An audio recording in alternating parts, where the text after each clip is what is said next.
us on this Saturday. I'm Wade Johnson. We begin tonight with a mass protest from coast to coast. Americans taking to the streets, voicing their frustrations with the policies of the Trump administration and Elon Musk, the world's richest man. All of this with the latest round of tariffs taking effect today, 10% on most goods coming into the U.S. Thousands gathering on the National Mall for the so-called hands-off protest organized by Democratic activists. Crowds also growing in Charlotte, North Carolina, New York, Chicago, and San Francisco. Many protesting the mass firings of federal workers and immigration policies. President Trump urging Americans to hang tough in a social media post earlier today, calling this an economic revolution that is already bringing jobs and businesses. But the president's tariff rollout has sent markets plunging and fueled fears of a possible recession. We have team coverage tonight. ABC's Jay O'Brien leads us off from Washington. Tonight, hours into the start of President Trump's 10% tariffs covering most goods entering the U.S. Demonstrations erupting across the country, from Boston to Charlotte to Texas to California, protesting Trump and billionaire Elon Musk. ABC's Christian Cordero in Washington, D.C. Hands off are the two words that's bringing everyone out here, and that's serving as a springboard for any of the many issues they care about. Throughout the day today, we have seen signs that say, hands off our schools, hands off our bodies, hands off our Social Security. It seems everyone out here has a message about what they consider government overreach.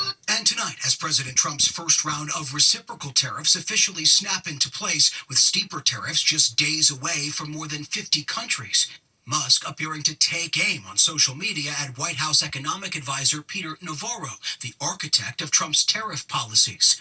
Navarro downplaying the stock market sell-off Thursday and Friday, the worst 2 days on Wall Street since the pandemic. We're in a situation where we're simply rebalancing and restructuring.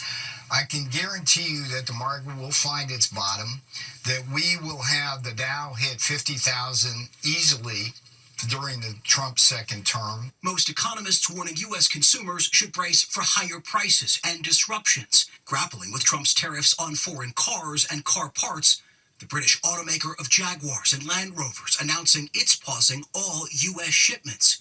And China already hitting back with its own 34% tariff on all U.S. imports. I think it's still a little uncertain of exactly how that's all going to shake out. But President Trump doubling down, adamant tariffs will bring home jobs and businesses, saying Americans should hang tough. It won't be easy, but the end result will be historic. With a deepening global trade war, Trump at his Florida golf course again today. The White House issuing its only official statement of the day, congratulating the president on winning the semifinals of his club's senior championship. And Jay O'Brien joins us now from the White House. Jay, we're learning some Republican lawmakers are breaking with President Trump, introducing bills to help rein in these tariffs. But could they actually pass? Yeah, with a handful of congressional Republicans introducing legislation to allow Congress the power to vote on any future tariffs the president would enact. That's being pushed by Iowa Senator Chuck Grassley, typically a top Trump Republican ally, who now says he's worried about the financial future of farmers in his state. Democrats calling on more Republicans to join him. But even if there is bipartisan buy-in, this legislation would also likely need the support of Republican leadership on Capitol Hill, like House Speaker Mike Johnson. And that isn't expected to happen, Whit. So many watching and waiting to see how this plays out. Jay, thank you. Now to the life-threatening and catastrophic flooding across the South to the Midwest. Crews rescuing this man from the dangerous floodwaters in central Arkansas. Parts of the state hit with up to a foot of rain. That's about 3 months of rain falling in just a matter of days. And this large building seen floating down the Kentucky River amid the deadly flooding there. More than a dozen tornadoes reported over the past 24 hours in Texas, Arkansas, and Missouri. ABC's Morgan Norwood is in the storm zone again tonight. Tonight, the life-threatening flooding across several states. The relentless storms hitting the South for a fourth straight day. More than 50 million people on alert. The death toll tonight rising to 10. Governor Andy Beshear saying a second person dying in Kentucky due to the flooding. More than a dozen tornadoes reported in the past 24 hours, with 7 states now under tornado watches. In Arkansas, up to a foot of rain, almost 3 months worth falling there in just 4 days.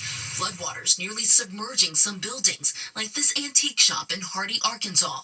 Here in North Little Rock, Arkansas, widespread flooding turning intersections like this into riverways, streets blocked off and barricaded.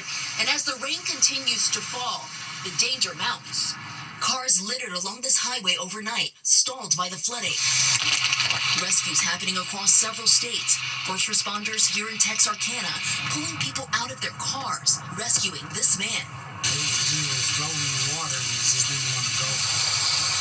Kentucky also hit by destructive floodwaters. This house seen floating down the Kentucky River.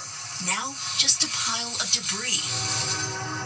This man's photography business flooded from an earlier round of rain, with more now on the way. It's just too massive of an amount to kind of control. Kentucky expecting another deluge tonight. And here in Bryant, just south of Little Rock, this is just one example of the flooding paralyzing the region. More than 175,000 customers across 4 states without power tonight. Whit. It's just been relentless. All right, Morgan Norwood, thank you. And the dangerous weather spanning across a dozen states with more than 50 million Americans on alert.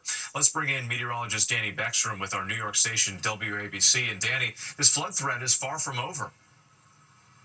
Yeah, the flash flood threat is getting more dangerous by the minute. Widespread, heavy rain on the radar. Memphis still under a flash flood emergency. Officials now saying dozens of streets are flooded in the city. This is a massive area of heavy rain, strong thunderstorms. And remember, at this point, the ground is already saturated, meaning the continued downpours easily trigger life-threatening flash flooding for much of the Mid-South to the Ohio River Valley. It's the same area still seeing a tornado threat. The National Weather Service calling this a once-in-a-generation event because these communities are being hit by both dangers simultaneously through tonight. This is a nearly stationary system, but it finally begins to move on Sunday, sliding across the southeast. There will still be the potential for damaging wind and an isolated tornado from Mobile to Atlanta tomorrow. And while the rain will wrap up in Tennessee and Arkansas, the concern turns to rising river levels that could keep flooding in play for days. Whit? Something else to watch. Danny Beckstrom, thanks so much. We appreciate it. Turning now to an urgent manhunt underway for at least 8 suspects after an alleged carjacking led to a wild police chase ending in a fiery crash outside of Philadelphia. The suspects fleeing the scene. What we're learning tonight. Here's ABC's Ike Ajachi. Tonight, this fiery crash ending a wild police chase outside Philadelphia. Police now searching for a group of 8 to 10 people they believe are responsible. Authorities say just after midnight Friday morning, officers were responding to reports of a stolen car. On the way to the scene, officers say license plate readers flagged a second stolen vehicle, leading them to an intersection where a woman's car had broken down. We have a young lady that's broken down in the middle of the road. Help comes, and all of a sudden they find themselves in a situation where they're getting carjacked. Dash cam footage showing the moment police arrive. Stop! Cars fleeing in different directions, some with doors still swinging open, trying to get away. A high-speed chase ensues, the footage showing the moment the car reaches a T intersection. A massive explosion as one of the cars crashed into a guardrail and a utility pole. Amazingly, those inside surviving and fleeing. Tonight, police now asking the public for help. When officers say they've recovered 2 vehicles from the scene they say are stolen. Tonight, police are still trying to identify suspects with the hunt for that 3rd vehicle ongoing. Whit? Ike Ajachi, thank you. Now to the growing outrage overseas as newly released video appears to contradict the official account from Israeli leaders about a deadly attack in Gaza. The verified video appears to show a convoy with headlights and emergency signals on. Israeli forces had previously said the convoy was moving in the dark. The video was recovered from the cell phone of a Palestinian paramedic, one of 15 killed in March. And we want to warn you, the video is disturbing. Here's ABC's Inez de la Catera. Tonight, newly released video verified by ABC News appearing to show the moment a convoy of first responders and aid workers in Gaza came under fire, seeming to contradict the IDF's initial claims about a deadly strike on March 23rd that left 15 dead.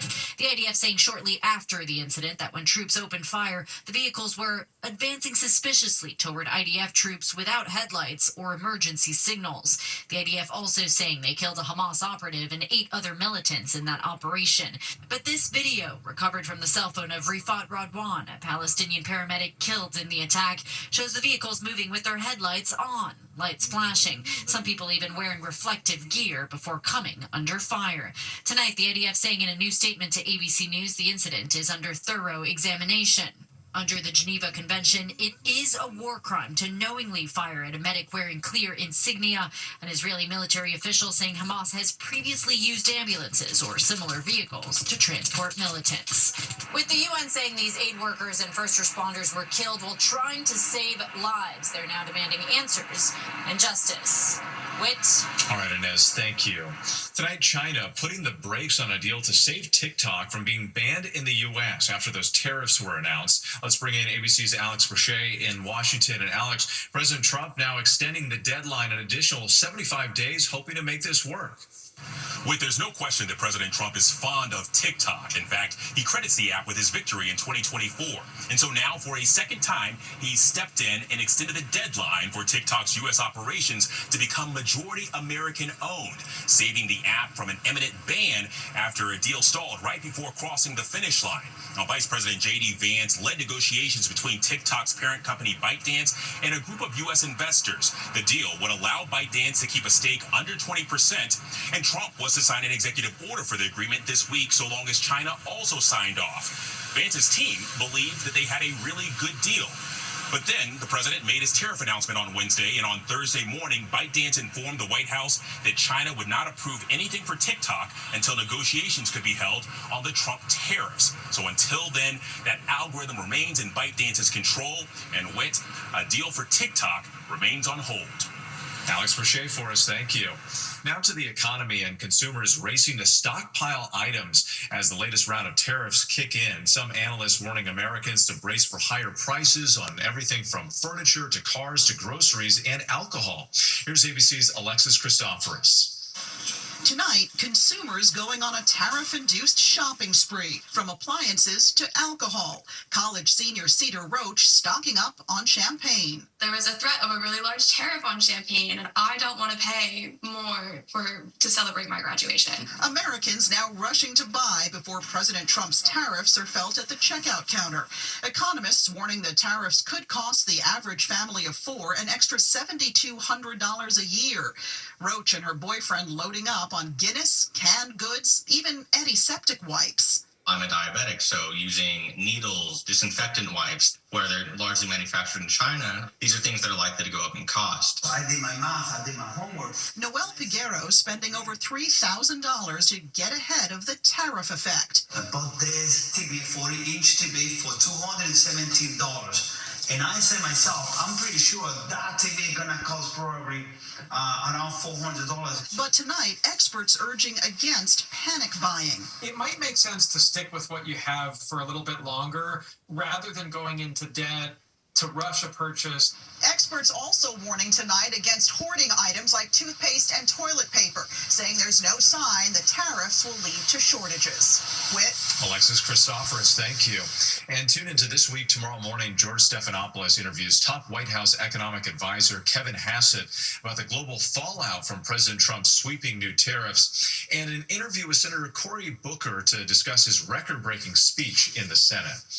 Now to the latest on a Maryland man.